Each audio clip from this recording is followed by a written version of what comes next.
Veer. And Sangeet sir, can we have your presentation? And then we'll discuss both of these cases, both these kind of similar linked things together.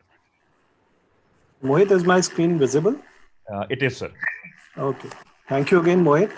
Just coming back to the 27 gauge in complex cases, whether it's possible or not.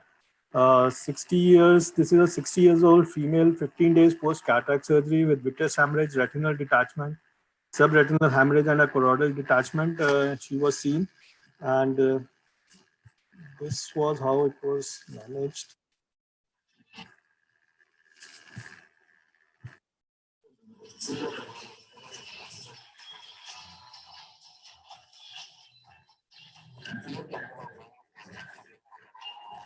Jeet, is the audio audible? Is the audio? Oh, sorry, Mohit. No, no, sir. It's not. Okay, then I'll just go back and speak side by side.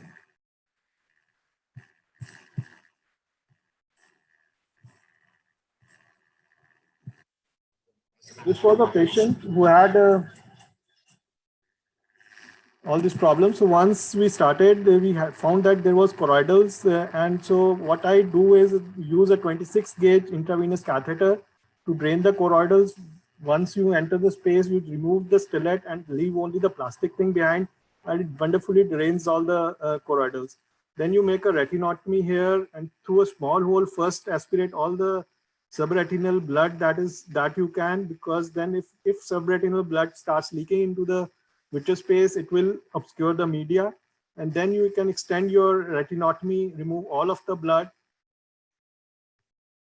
use a chandelier light along with it, and then just further just put PFCL, do laser, and exchange PFCL with silicone oil. So you can do these type of cases also with the 27 gauge vitrectomy. So this is just using silicone oil, and this is 2 months post-operative. Patient had 624 vision in this eye.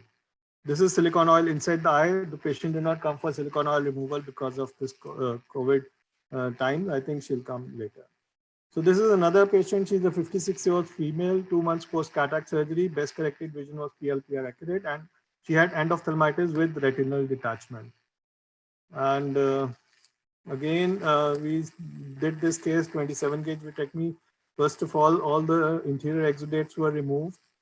The media was cleared off, and there was a thick membrane all over the retina, which was again peeled off using the cutter itself. In addition, we used end gripping forceps sometimes to remove all this posterior hyaloid, which was stuck to the retina very badly. And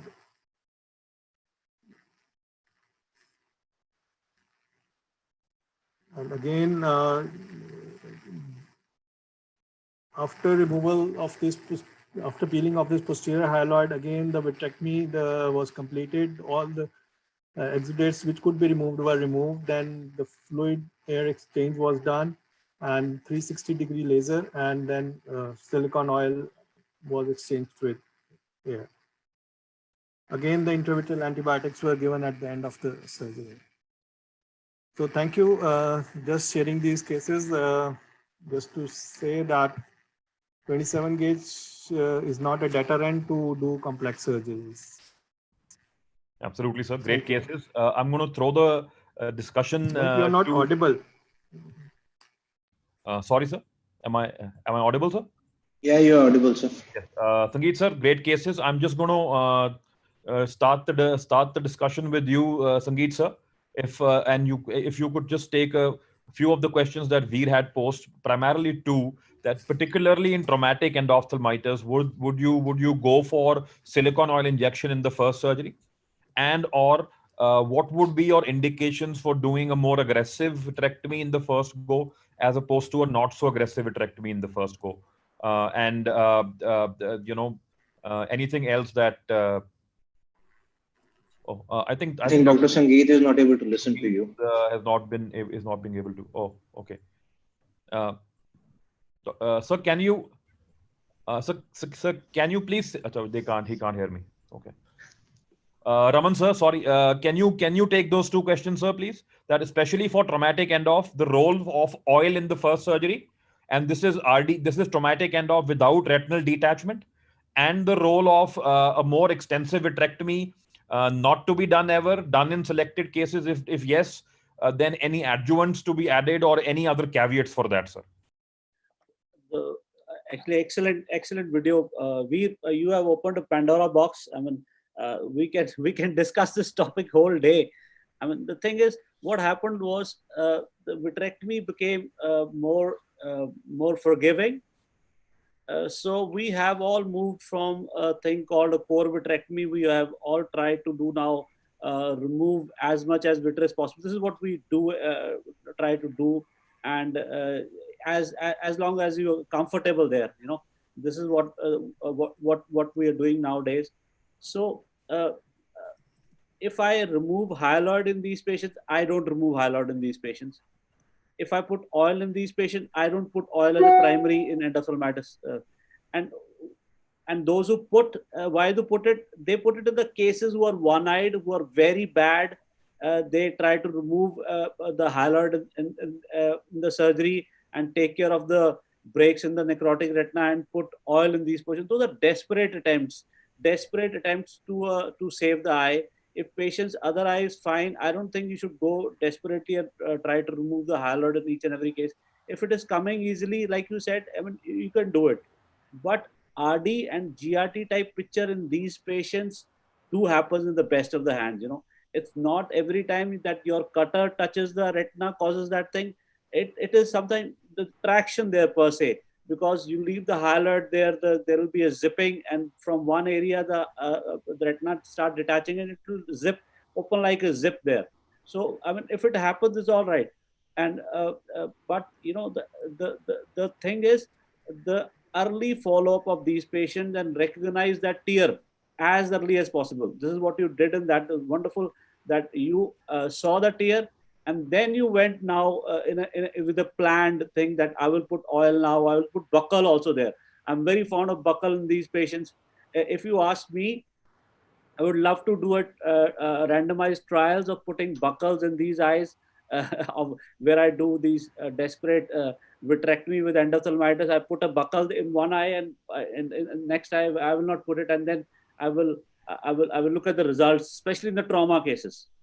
So, but not oil in these patients as a primary surgery, because oil can do problem there. There is a lot of sequestration of the exudates, cocooning, fibrosis, and these eyes will have cyclitic membranes. The hypotony will never recover, and you will never be able to take out the oil in these patients. And eventually, in 4 or 5 years, these eyes will, you know, you lose these eyes actually. This is what my take is. Absolutely, sir. Points taken. Dr. Raja, your comments on the questions raised by Veer, and also what's your approach for traumatic endophthalmitis, aggressive versus maybe not so aggressive, and do you do any dose adjustments for intravitreal antibiotics in cases in which you do put in oil in end of RD or only end of cases? Again, these are always challenging cases, but very nice presentations. What we need to understand is when we say in the modern era systems are better, viewing systems are better, we can do more vitrectomy, but it doesn't mean that we don't cause harm. We can still cause harm, as was seen in this case. I'm sure if you had not done vitrectomy in this case, you would never had a GRT in this. But it's a question of how much to go after. If you cannot see, never do anything blind. That's the dictum, because I have seen patients losing eyes from retinal detachment rather than endophthalmitis. In this case, the patient was fortunate that they came to you, you could diagnose, and you were willing to manage. Many patients either will drop out or are left undiagnosed, and then you later on see that there is a funnel RD somewhere. Recently, I had a similar case, a young girl, where an aggressive vitrectomy was done, but now as I can see the RD now through the aphakia, all the retina lying near the iris. So it has to be under visualizing. If you have view, if you can go like you did a good job. You could see everything. but still these patients can land up in GRD. I am cautioning against cases where people are in a hurry, like endophthalmitis, you just do some core vitrectomy and come out. That cannot be the approach. If you want to do a more extensive vitrectomy, make sure that you can see them. In your case, I can still understand that you are trying to see why it developed in your case when you could see everything. But the peripheral excision, vitreous base, I will not do that. Because you never know when you have touched or when you have created traction, when you have. These are necrotic retinas. Even a little bit of suction can cause, even if you have not directly touched them. So peripheral vitrectomy, I will do more than what I do in regular core vitrectomy, but not go to the periphery as such. In terms of intravitreal antibiotic dose, first of all, silicone oil, what Dr. Dinesh Palmar and Dr. Lalit Verma in their RPC days when they published this, it was for the antibiotic property of silicone oil. It is not just for retinal detachment. You even do in regular endophthalmitis, and you can do it for their antibiotic property. In fact, sometimes I also use it in cases where I don't find the organism microbiology is negative or it's not responding. You can inject oil for their antibiotic properties, but again we have to be careful. You don't use it in every case where it is can be managed, at least not in the first attempt. I don't do, because what Dr. Ramandeep mentioned, it can lead to problems of severe fibrosis in the periphery and causing ciliary body traction and chronic hypotony. That's a problem which can happen. In terms of adjusting the dose, at least for the antibiotics which we regularly use, Vanco, Cefta, I don't adjust the dose. They are pretty safe. If you are using the aminoglycosides, you definitely have to be very careful. But otherwise, I don't adjust the dose.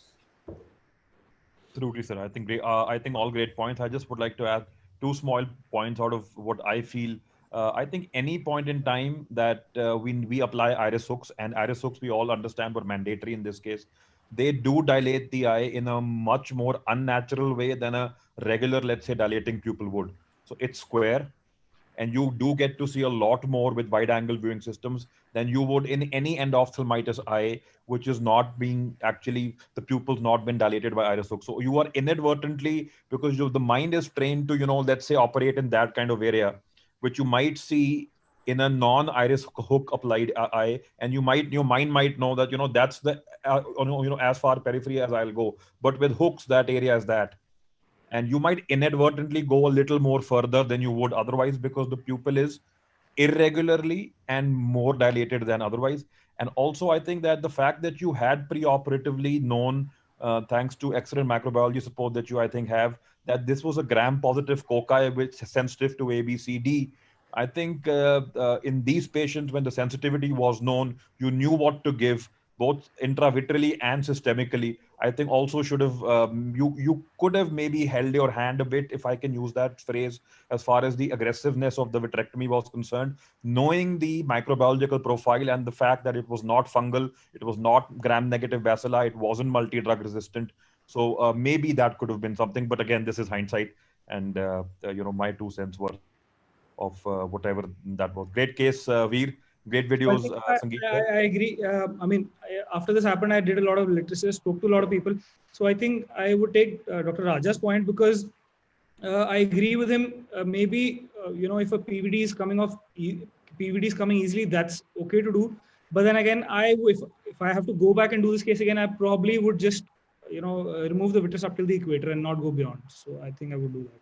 Great. I think very well managed. Very well managed. I think great case, Veer. Great case. And as I said before you started, presenting, that this is something which will generate more discussion because everyone's gone through it. It's not a rare exotic case. So thank you for that. Has probably done this case. Right?